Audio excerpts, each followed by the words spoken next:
Moissanite engagement rings have become extremely popular in the past couple years, and in fact, there are a ton of people out there claiming that they are actually better than diamond engagement rings. With that being said, in this video I'm going to give you a brief but in-depth breakdown of diamond versus moissanite so that you can have the tools to figure out if moissanite is the best option for you.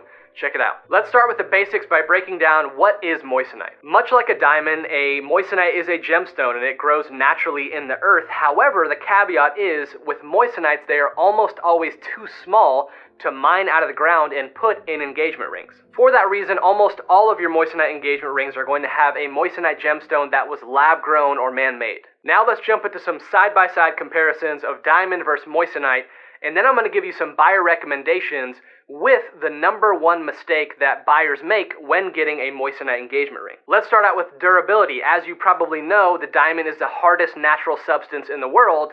Number two is actually moissanite. With that being said, in terms of durability of diamond versus moissanite, there's really no difference at all. Now let's move on to clarity. Clarity refers to little inclusions or imperfections in diamonds or moissanite that can make the stone look less attractive. With moissanite, you are pretty much guaranteed no visible flaws.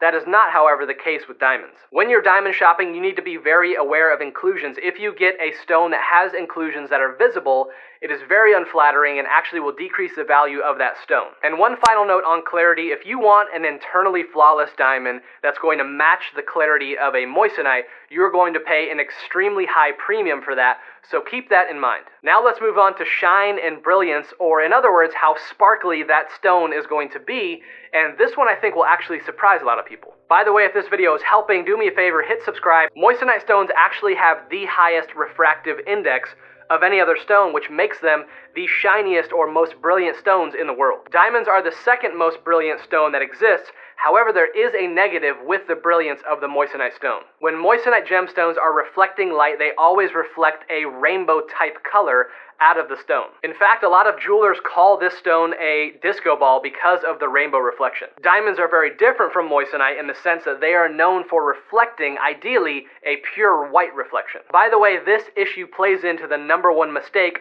moissanite buyers make. I'm going to cover that in just a second. And finally, probably the most identifiable difference between diamond and moissanite is price. When considering a diamond versus a moissanite that are relatively the same size, you can be pretty much positive that you're going to save thousands of dollars less going with the moissanite option as opposed to the diamond option. Now at this point, you're probably asking the really good question: why are diamonds so much more expensive than moissanite?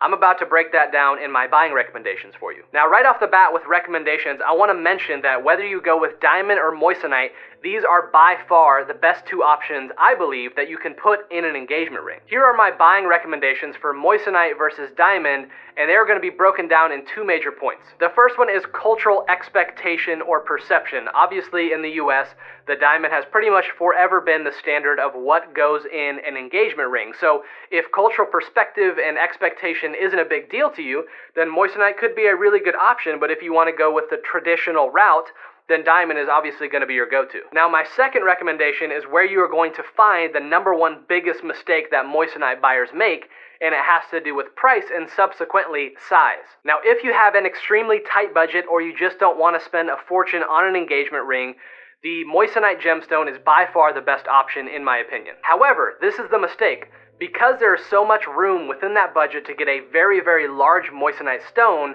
I've had several clients buy a moissanite and then regret it because, number one, it is too big and it looks awkward or uncomfortable, and people are raising a lot of questions of how could he have afforded that big of a diamond. And then the second part of this is because it is such a big gemstone, the rainbow aspect of the reflective light that's coming out of the moissanite intensifies, and so it makes it more obvious that it's actually not a real diamond if you were to put it side by side, but even in some cases, you can tell just by looking at it. So if your budget is anywhere from maybe $1,000 to $2,500, I would say moissanite is your sweet spot.